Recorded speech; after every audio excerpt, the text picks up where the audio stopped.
Hello. I mean, every time there's a Lego movie, we know we're going to have a good time. The freedom that you guys have with these characters. DC is one of the rare companies that kind of poke fun at itself a little bit.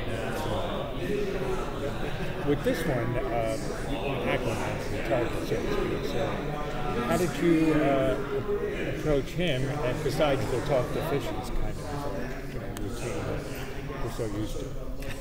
Well, I think you were saying like kind of poke fun, but we like to have fun with them, but we always try to still respect the characters. So we try not to poke too much fun at them, and that was definitely something that we had to talk about when we were first starting the story for this movie. Is we were kind of aware that Aquaman has a little bit of a reputation. People like to kind of poke fun at the guy that talks to fishes.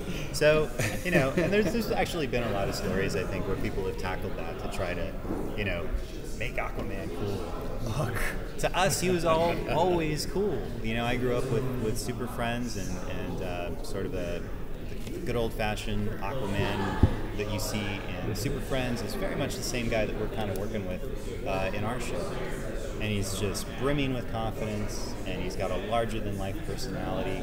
He's incredibly likable, and he was just perfect to lead a Lego movie. And we had to really focus on that and dig into his character.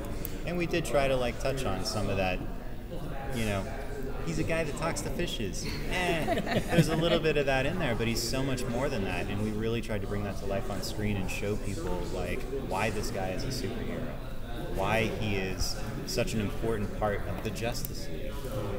And this is the story, I think, that will really, for any of the doubters out there, prove why Aquaman has a position on the Justice League.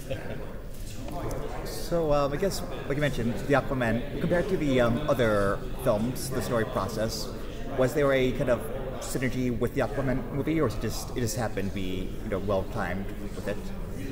Yeah, I mean, there's a little bit of synergy there. We're always working back and forth with DC, and we have a great partnership with them, and we're kind of aware of what movies are coming down the pipe from them in terms of live action, and there is a synergy. We want to try to introduce the world to these characters, both in the live action stuff and also in animation.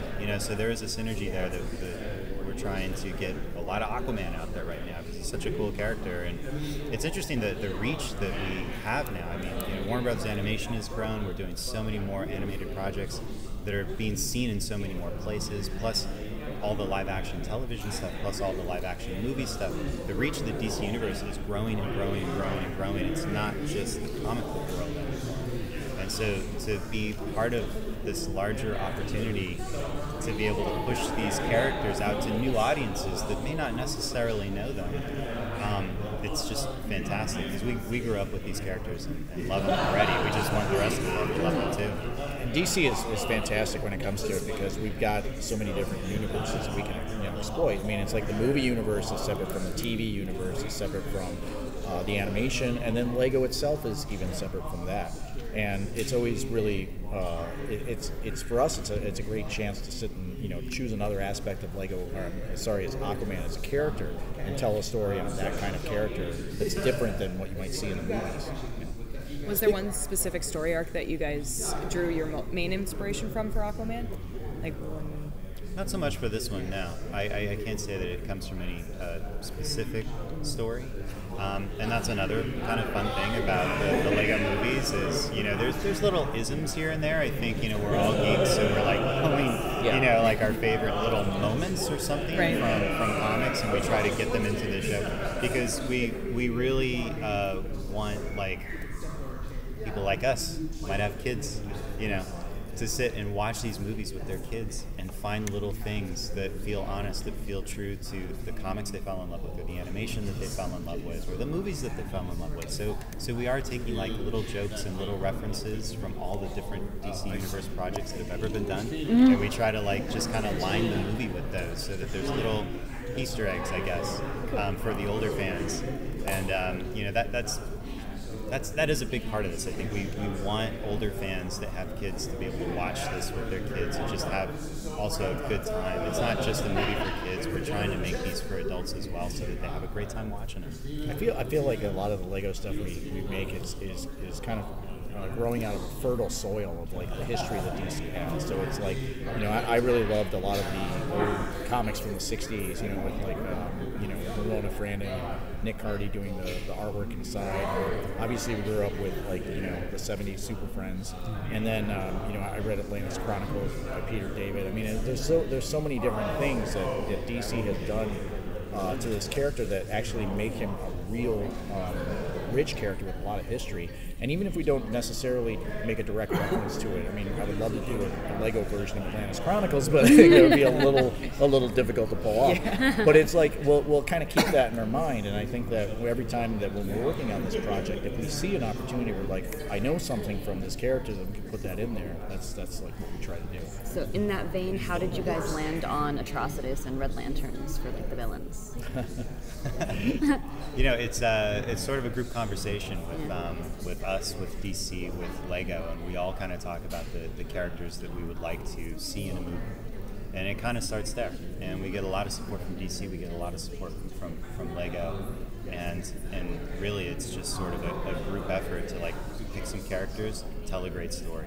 Because that's really what we want to do. Again, we're kind of trying to spread the word of the DC universe, really, one character at a time.